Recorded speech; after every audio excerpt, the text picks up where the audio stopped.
Hi crafty cuties! So Mother's Day is coming up. I have already showed you guys one gift idea for Mother's Day, and today I am going to kind of show you how I made some card sets for the mothers in my life, and I thought I would bring you along. Now this isn't going to be an in-depth tutorial on a certain card set, but rather it's going to be an overview to kind of show you how I put these card sets together, if that makes sense. In the future, if you would like a in-depth card set tutorial, I will absolutely do that for you guys and can go more into details. So I am making 5 card sets. Each card set has 8 cards, so I'm going to be making 40 cards total. So I also am going to be doing kind of a mix of designs in each card set. So a lot of card sets will be, one card set with one design, but I thought it would be a little bit more fun to have a mix of designs for each card set, just because then the receiver can use these for different occasions, and yeah, I just thought it would be fun to do it that way. So to do this budget friendly, I am using some letter size cardstock and cutting these into A2 card sizes myself.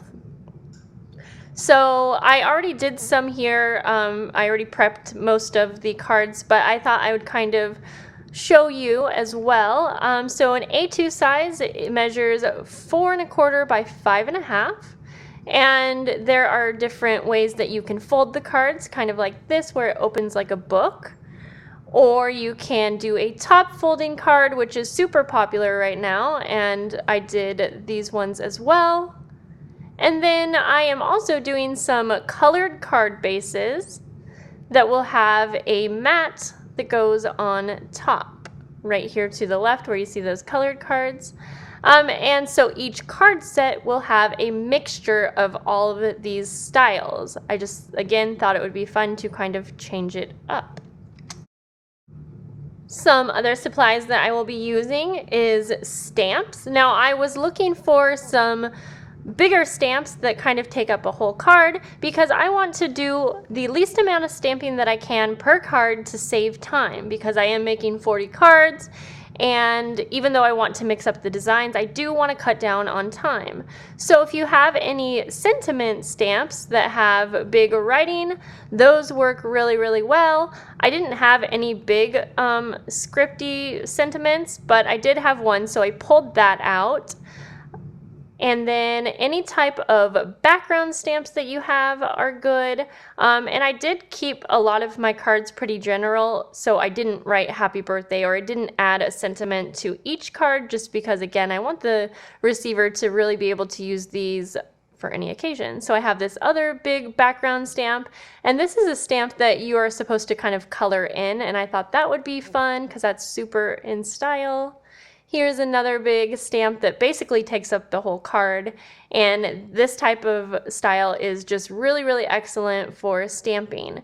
Any type of layering stamp that you have where you don't have to color in the image, you just use the ink, is also going to work really, really well for card sets. And here's one that I really enjoy. I didn't end up using, but I do like that stamp set, and it would work really good for a card set like this, in my opinion. So I also pulled out any stickers that I have that had sentiments on them, just because that's going to cut down on time so you don't have to stamp. Any type of die cuts with scripty words that say hello. If you have a silhouette, I definitely think you should make use of it.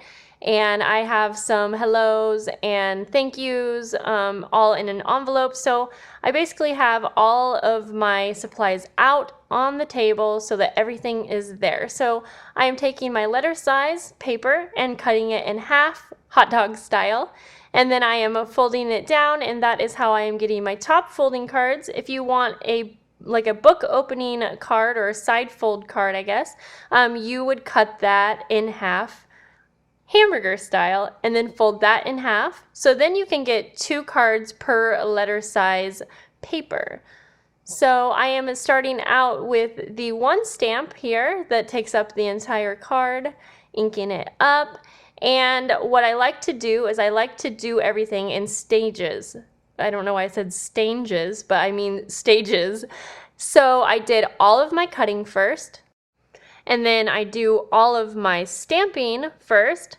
Now I actually recorded this entire clip where I stamped 8 of the cards because I wanted to see how long it would take me. And of course I speed it up for you guys, but it took about 6 minutes for me to stamp 8 cards. And so, yeah, I just figured I would kind of see how long it took me. But back to the stages. So then I do all of my coloring in stages, and then I do any, adding embellishments. So basically, I am doing an assembly line. I also tried to take any shortcuts that I can think of. Like for the coloring, I am going to use a lot of watercoloring because I find you don't have to be so precise with watercoloring. And of course, do what works for you. I also grabbed out my watercolor markers because those are fast for me, but do what works for you, what is the quickest way. And then I am going to package these up super cute. I show you a couple different ways that you can package these up. So one way would be to just tie some really cute ribbon trim around. And I did actually include homemade envelopes in these sets. You do not have to do that. But if you want to go the extra mile, I think that adding homemade envelopes is a perfect way to complete this set. So another cute way to package these up is to decorate a white paper bag. This is a plain lunch bag, and this was actually gifted to me, but I loved this idea, and you can probably use everything that you have already in your stash. And she made a little pocket on the front with a tag. Now this is my favorite way to package up these card sets, and this is a paper purse that I made. If you guys missed yesterday's video, then I'll have it linked here for you guys so you can check out how to make these paper purses. I know they are everywhere and there are tutorials all over YouTube, but I do have the tutorial on how I made mine. So here is a closer look at all of the completed cards in my card sets. And I had a lot of fun making these, and all together, it took me about 3 hours to make these cards. Now, I did spend a lot of time on these cards just because I really wanted to make something special for the mothers in my life, and I enjoy making cards, so you do not have to put that much time into these cards at all. I think you can make them a lot simpler if you wanted, but yeah. I enjoyed them, so I hope that you guys enjoyed this video, and I hope that you grabbed some tips from it or you got inspired to make your own card sets. And I do think I will film a more in-depth video on card sets because I think that would probably be helpful to you guys. But anyways, here you go. Here's the video for the paper purses, and that